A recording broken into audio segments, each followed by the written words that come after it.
I've got my sketchbook in the bag, I've got some pens back there, I've got my computer for visual reference, and make sure I don't get run over by a car.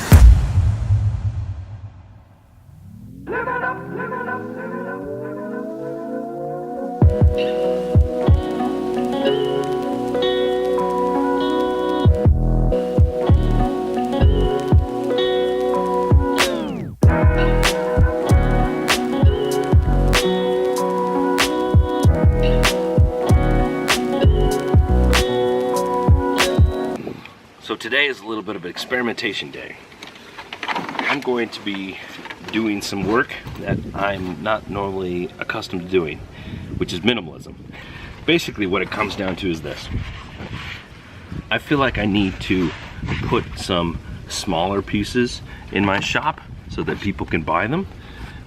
You know, consumable stuff rather than big, large paintings or even medium size or small paintings that can be upwards of hundreds of dollars to thousands. So I would rather have something that's going to be smaller in there so that people can buy that, little consumable things. But there's a problem with that.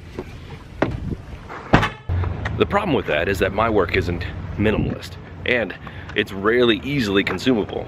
So I've got to come up with an approach that makes it easy to produce, quickly to get up on the shop, and so that it's reasonably priced enough that people will want to buy it. It's a matter of balancing time versus effort and what is going to be a benefit both to me and to the people that want to buy my stuff, like maybe you. I'm not a minimalist artist by nature, and so I need to practice. And so I've got my sketchbook in the bag, I've got some pens back there, I've got my computer for visual reference.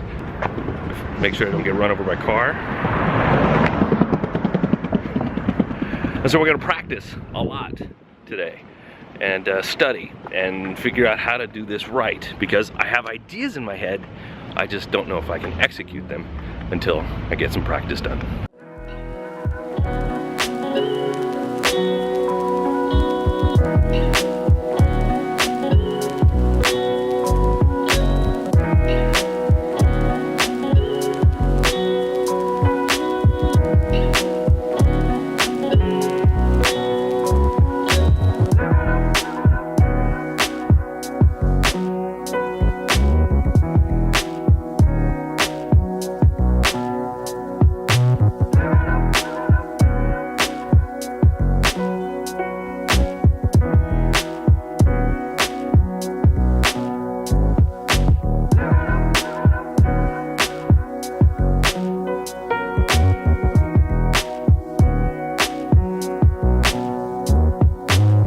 Let's talk about muse and motif for 1 second.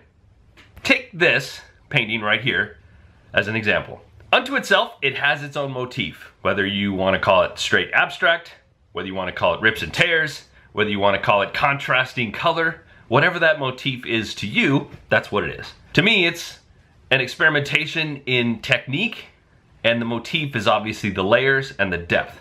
That's my motif for this one. For anybody not aware what motif is, and I apologize if I'm making this too elementary. Motif is basically the thread that ties your work together, the thing, the item, the elements that bring all your work together as a cohesive piece, as a unit of work. It doesn't have to be so literal that every single piece has to have the exact same thing, but there should be some connective tissue that keeps all of your images and paintings or pictures together. If you're looking at this from the aspect of having a gallery show, which I'm not really concerned about that right now, but let's just say we are. There needs to be a cohesive aspect to everything. That's why the gallery is going to want you to have all your stuff together, because they want it to look like it's your stuff. I almost spilt my coffee and wasted it. That would have been a tragedy.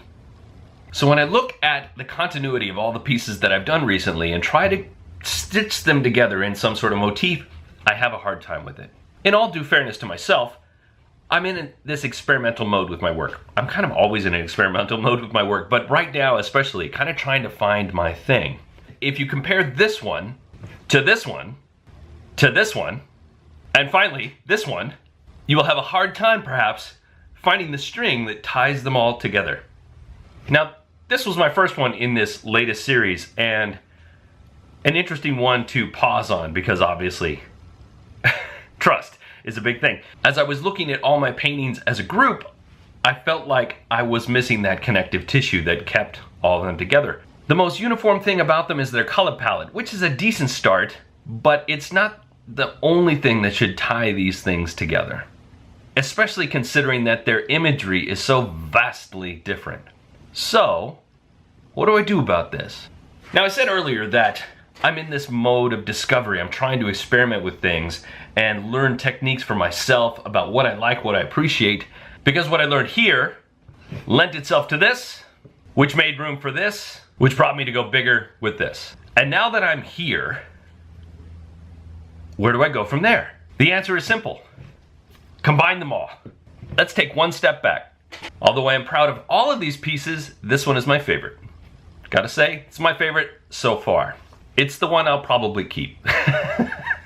Maybe, unless you have the money, honey.